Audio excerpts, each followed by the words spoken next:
नमस्कार सभी को। वॉलंटरी एक्शन नेटवर्क इंडिया वानी की पेशकश conversations with visionaries podcast series में आपका स्वागत है। मैं हूं आपकी होस्ट सुभाषिनी प्रभाकर, वानी की प्रोग्राम्स टीम से। आज हमारे साथ है एक बहुत ही खास मेहमान, श्री घनश्याम जी, झारखंड से, जो एक प्रसिद्ध एनवायरमेंटलिस्ट और प्रमुख सामाजिक कार्यकर्ता है, जिन्होंने अपना जीवन ग्रामीण जनता, विशेष रूप से आदिवासियों, माइनॉरिटीज और महिलाओं के बीच जागरूकता फैलाने के लिए समर्पित कर दिया है।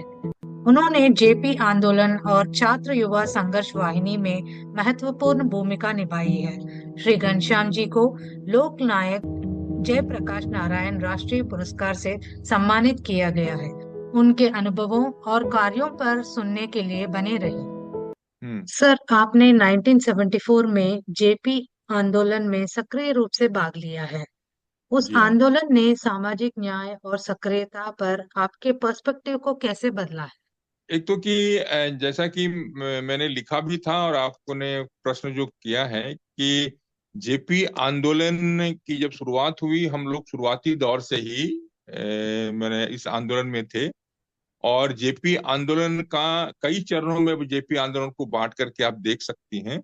हम लोगों ने बांटा भी है। एक चरण है जबकि जेपी के आने के पहले, जेपी जब आंदोलन में शामिल हुए उसके पहले का आंदोलन, जबकि छात्रों ने शुरुआत किया था इसको, छात्रों और युवाओं ने, बिहार के छात्रों और युवाओं ने शुरू किया था। दूसरा है जबकि जेपी आए और जेपी के आने के बाद जेपी के जीवन तक, जीवन पर्यंत एक जो आंदोलन का दौर था, वो एक दूसरा पार्ट है। तीसरा पार्ट है जो आंदोलन की उत्तर गाथा है, यानी जेपी के गुजर जाने के बाद आंदोलन फिर किस तरह से चला। और हम लोग अलग जब छात्र युवा संघर्ष बना वाहिनी बना करके जेपी ने हम लोगों को सौंपा और जेपी ने हम लोगों को उसमें शामिल किया, तो उस समय उसका दौर है। और फिर उसके आधार पे हम लोगों की सक्रियता बढ़ी। तो इसको हम मैंने कह सकते हैं कि तीन चरणों में बांट करके हम पूरे आंदोलन को देखते हैं। पहला चरण जो है वह विद्यार्थियों के द्वारा प्रायोजित कह सकते हैं, विद्यार्थियों के द्वारा उद्घोषित कह सकते हैं, आंदोलन शुरू हुआ और यह अप्रैल के प्रथम सप्ताह तक चला। 8 अप्रैल के बाद जयप्रकाश जी, 8 अप्रैल 1974 को जयप्रकाश जी ने के नेतृत्व में एक मौन जुलूस निकला, जिसमें कि जयप्रकाश जी ने कहा कि इसमें मात्र 1,000 लोग शामिल होंगे और उनके मुंह पर पट्टी बंधी होगी, काली पट्टी बंधी होगी और हाथ पीछे जो है तो काले कपड़े से बंधा होगा। तो यह उस समय वो 1,000 लोगों का माने जो है रैली निकली। लेकिन हजारों की संख्या में कह सकते हैं लोग माने उस रैली पर पुष्प वर्षा कर रहे थे। तो उस समय हम लोगों ने जेपी का नेतृत्व स्वीकार लिया और जेपी के नेतृत्व स्वीकारने के बाद जेपी ने मुख्य तौर पर कुछ कार्यक्रम हम लोगों को दिए, जिस कार्यक्रम के कारण में सबसे बड़ी बात जो थी वह था कि समाज में जो विषमता फैली हुई है, समाज में जो तरह तरह की विषमता है, जिसमें जाति की विषमता है, वर्ग और वर्ण की विषमता है, इस वर्ग और वर्ण की विषमता को दूर करने के लिए जरूरी है कि समाज में समता मूलक माने प्रक्रिया आगे बढ़ानी पड़ेगी।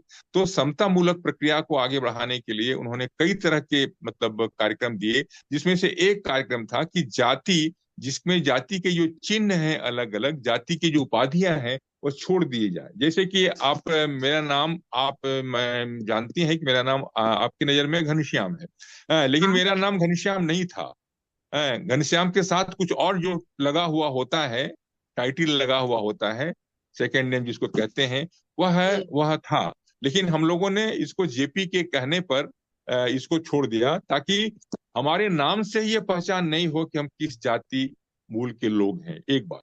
दूसरा कि मैंने जो अन्य धार्मिक चिन्ह है और अन्य जातीय चिन्ह है उसको भी छोड़ना है, जिसमें जनेऊ पहनने से लेके कई तरह की चीजें थी।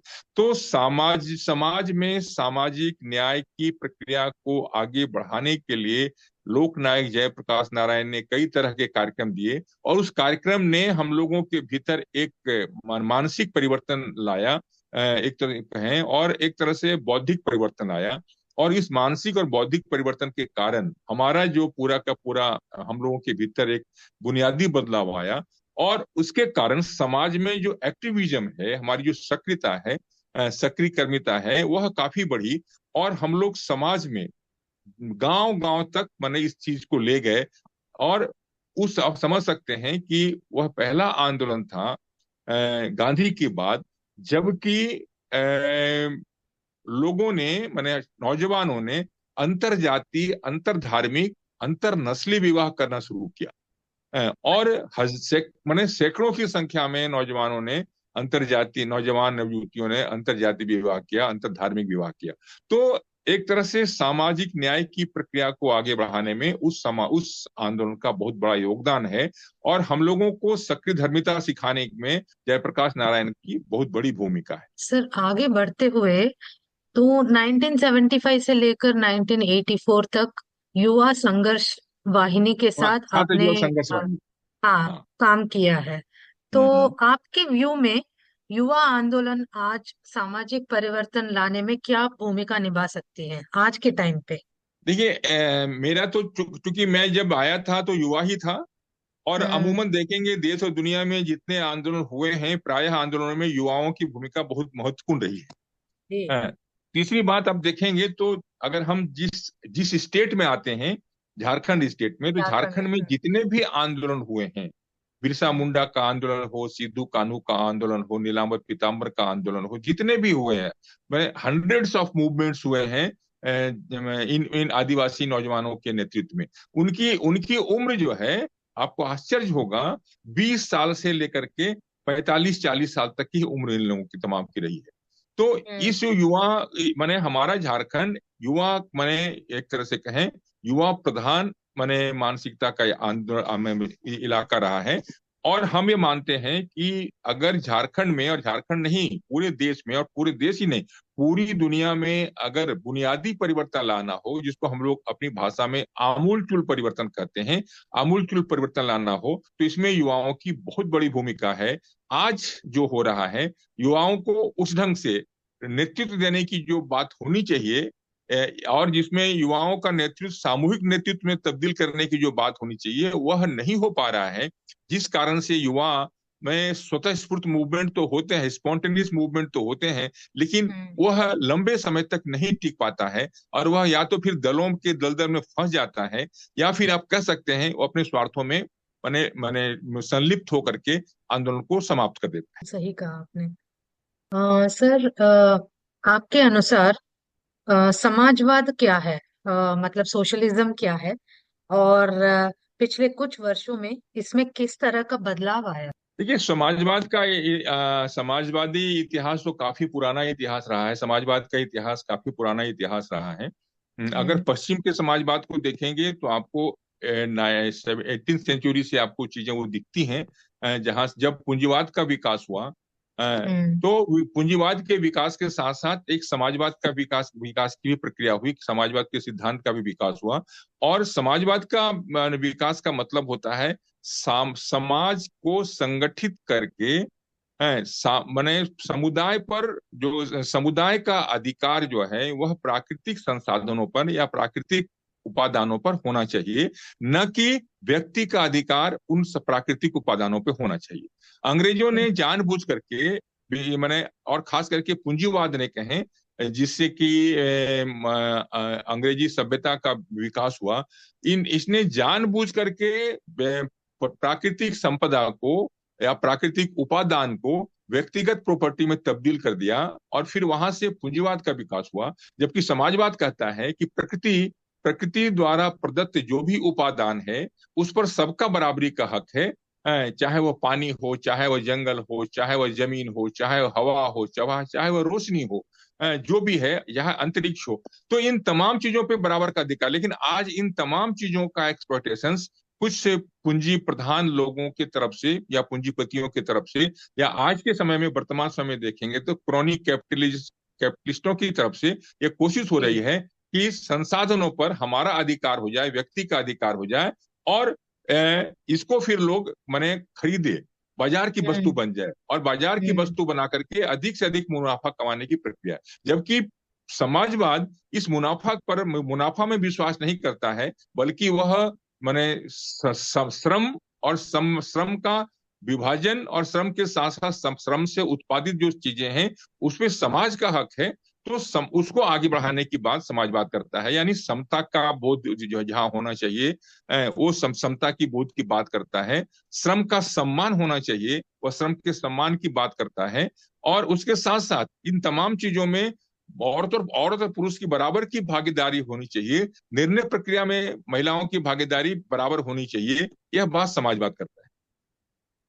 सर, आपने जनसत्ता में स्पेशल कॉरेस्पॉन्डेंट थे पहले, तो हम्म। ये जर्नलिज्म का काम ने आपको सोशलिज्म में अवेयरनेस और प्रमोट करने में किस तरह का योगदान किया है? जनसत्ता के पहले मैं हम कुछ साथी जो कि आंदोलन में थे, छात्र युवा संघर्ष वाहिनी में थे, हम लोगों ने हम्म। तय किया कि आंदोलन को आगे बढ़ाने के लिए वैचारिक स्तर पर आंदोलन को सशक्त करना पड़ेगा। जी। वैचारिक स्तर पर आंदोलन को सशक्त करने का मतलब होता है कि अपना साहित्य निर्माण करना पड़ेगा। अपना साहित्य माने अपने अपने विचारों का साहित्य का निर्माण करना पड़ेगा। और उस साहित्य को हम पहुंचाने के लिए हम लोगों ने जर्नलिज्म का सहारा लिया, और अपने ढंग से हम लोगों ने पत्रिका निकालनी शुरू की 1981 अच्छा। में। और हाँ, 1981 में हम लोगों ने जब पटना से एक पत्रिका निकाली, मासिक पत्रिका माने monthly monthly monthly monthly. Magazine, हाँ। जिसका नाम था एक तरीका। उसमें हम लोगों ने निकालना शुरू किया, और उसमें वैचारिक माने प्रधान जो चीजें थी वो सामने लाना शुरू किया, और उसके साथ साथ समाज में जो व्याप्त कुरीतियां थी उसको हम विचार के आधार पर माने उसको कसने की कोशिश की, और अधिक से अधिक लोगों तक पहुंचाने की कोशिश की। तो हमारी हमारी जो जर्नलिज्म की शुरुआत है वह 80 के दशक से हो जाती है। और 80 के दशक के बाद फिर जब हम लोगों ने लिखना शुरू किया, तो दूसरे अखबार के लोगों ने भी हम लोगों को आमंत्रित किया। लेकिन हम लोग इस मामले में बहुत चूजी थे, माने किनको माने चुनना चाहिए। इस मामले में जनसत्ता हमारे लिए बहुत नजदीक का अखबार था, क्योंकि जनसत्ता के पहले इंडियन एक्सप्रेस, आप जानते हैं, वो मतलब गोयनका का एक अखबार था जो कि इमरजेंसी के समय में, उसके पहले भी जो सरकार की नीतियां थी उसका खिलाफत वो करता रहता था। तो जनसत्ता जैसे अखबार, जो कि उनका हिंदी संस्करण बाद में शुरू हुआ, तो उस हिंदी संस्करण में हम लोगों को जुड़ने का मतलब हम लोगों को प्रेरणा मिली। और इस प्रेरणा इसलिए मिली कि उस इंडियन एक्सप्रेस परिवार से जयप्रकाश जी का काफी अच्छा रिश्ता था। तो हम लोगों को लगा कि यह इस अखबार से हम जुड़ेंगे तो निश्चित तौर पर हम अपने विचारों का अधिक से अधिक प्रचार प्रसार कर सकते हैं, और हमारी बातें जनसत्ता में स्थान मिल सकता है, और हुआ भी वो। तो 7 साल हमने इस काम को माने जनसत्ता में काम करते हुए देवघर के प्रमुख मतलब भूमिका में हम थे। सर, आपने माइनॉरिटी कम्युनिटीज में और आदिवासियों के साथ भी काम किया है, तो हम्म। आप संवाद से कब और कैसे जुड़े हैं? देखिए, हमारी यात्रा बहुत थोड़ी अलग रही है। हम्म। संवाद की शुरुआत ही हम लोगों ने की है। हम्म। सन हम्म। 2001 में संवाद की हम लोगों ने शुरुआत की, लेकिन संवाद के शुरुआत के पहले हमारी एक संस्था थी जुड़ाव, जिसमें हम लोग पहले थे। हम्म। हैं, इस तरह से हम लोग, और भी कई तरह की संस्थाएं थी जिनसे हम जुड़े हुए थे, और भी कई संगठन थे उससे हम लोग जुड़े हुए थे। भारत हम्म। जन आंदोलन जो था, जिसमें डॉक्टर बी डी शर्मा के नेतृत्व में चल रहा था, उससे हम लोग जुड़े हुए थे। मेधा पाटकर की जो नर्मदा बचाओ आंदोलन, या एनएपीएम जिसको बोलते हैं, उससे हम लोग हम्म। जुड़े हुए थे। लेकिन हम्म। ये जो संवाद है, संवाद हम लोगों ने 2000 माने एक में इसको बनाया। जब उसके पहले झारखंड अलग हुआ था 2000 में, 15 नवंबर को, आप जानती हैं। तो हाँ। हाँ। उसमें हम लोगों ने तय किया कि अब झारखंड तो बन गया, ये हमारे हम्म। लिए एक टास्क था, झारखंड अलग करना हमारा एक टास्क था, महत्वपूर्ण टास्क था। और ये जरूरी भी था, झारखंड के झारखंडियत को बचाने के लिए, झारखंडी संस्कृति को बचाने के लिए, झारखंडी अस्मिता को बचाने के लिए, और उसके साथ साथ है उनको जल जंगल जमीन को बचाने के लिए, खनिज को जी। बचाने के लिए ये जरूरी था। तो इसलिए हम लोगों ने अब तय किया कि हम लोगों को एक ऐसी संस्था बनानी चाहिए जहां हम अधिक से अधिक नौजवानों को प्रशिक्षित कर सकें, अधिक से अधिक नौजवानों को शिक्षित कर सकें। तो शिक्षण और प्रशिक्षण करते हुए समाज में बुनियादी परिवर्तन कैसे हम ला सकते हैं, उस काम को करने के लिए संवाद का हम लोगों ने मैंने निर्माण किया 2001 में, मार्च में।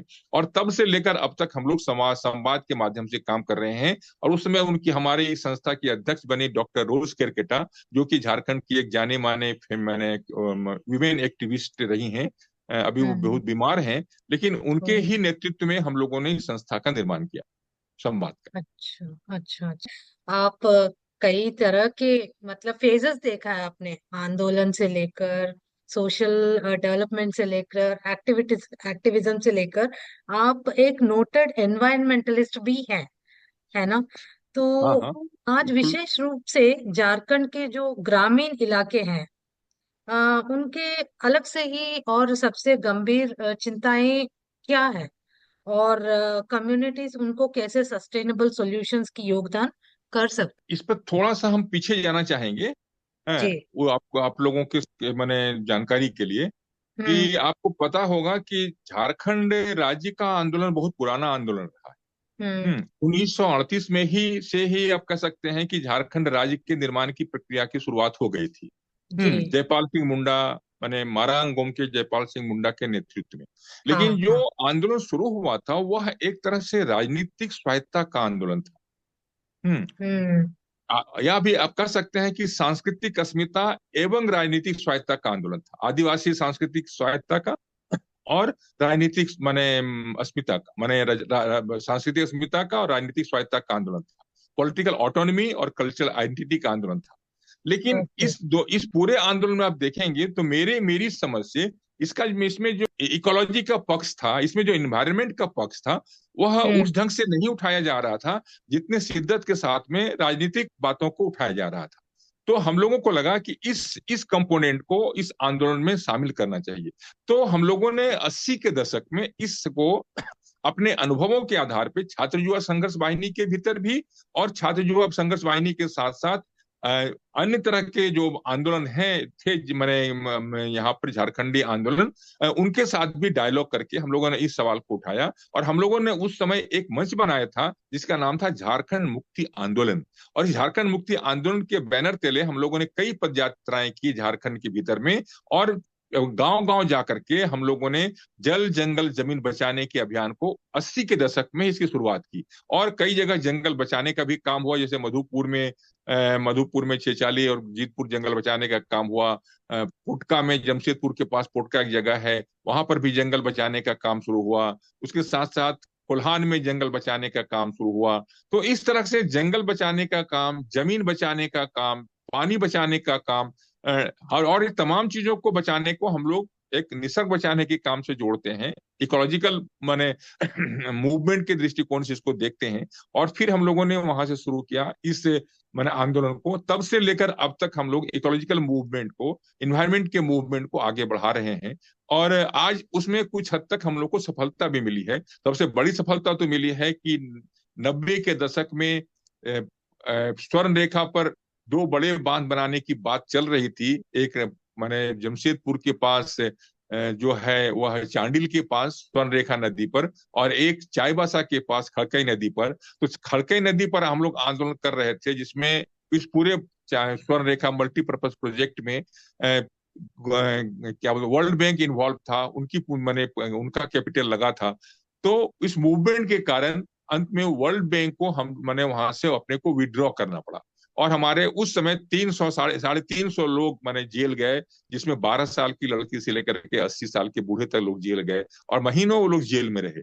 तो यह मैंने एक तरह से वह पानी बचाने का भी आंदोलन था, सांस्कृतिक अस्मिता का भी आंदोलन था, जमीन बचाने का भी आंदोलन था। तो इसको हम लोग इस ढंग से आगे बढ़ाते रहे। और कुल मिलाकर के आज मैंने, आप देखेंगे जितने भी आंदोलन हो रहे हैं जल जंगल जमीन बचाने की बात जो आज चल रही है, मैंने हम्म। क्या है, संस्थाओं की तरफ से या आंदोलनकारी जमातों की तरफ से, संगठनों की तरफ से, वह हमारा मानना है कि 80 के दशक में हम लोगों ने जिस बात की शुरुआत की थी, अंत में इस बात को देश और दुनिया को पसंद आई, और फिर वह बात आगे बढ़ी। जी। कितना संघर्ष करना पड़ रहा है, बिल्कुल अपनी बिल्कुल। ही जमीन, अपनी ही प्रकृति को बचाने के लिए। संभालने के लिए, बचाने के हम्म, लिए, सच में। हम्म। सर, आपको दिवंगत डॉक्टर बाबा आमटे द्वारा लोकनायक जयप्रकाश नारायण राष्ट्रीय पुरस्कार से सम्मानित किया लोकनायक गया है। जयप्रकाश नारायण युवा युवा अवार्ड, उसमें युवा अच्छा, अवार्ड युवा मिला। भी है, ओके। हाँ हाँ हाँ। सम्मानित किया गया है। तो हम्म। आपको इसका और इसका देखिए, मान्यता। तो बाबा आमटे के साथ हम लोगों की मतलब निकटता जो है, वह हम्म। 90 के दशक से शुरू हो गई थी। अच्छा। जब नर्मदा आंदोलन शुरू हुआ था और बाबा आमटे उसके मतलब एक माने आइडियोलॉग थे। तब हम्म। से उनके यहाँ शुरू हो गए थे और उनके यहाँ आना जाना जो है बरोरा में माने हम्म। नागपुर से आगे जो उनका आश्रम है, कुष्ठ आश्रम जो है, आनंद हम्म। आनंदवन, वहां आना जाना शुरू हुआ था।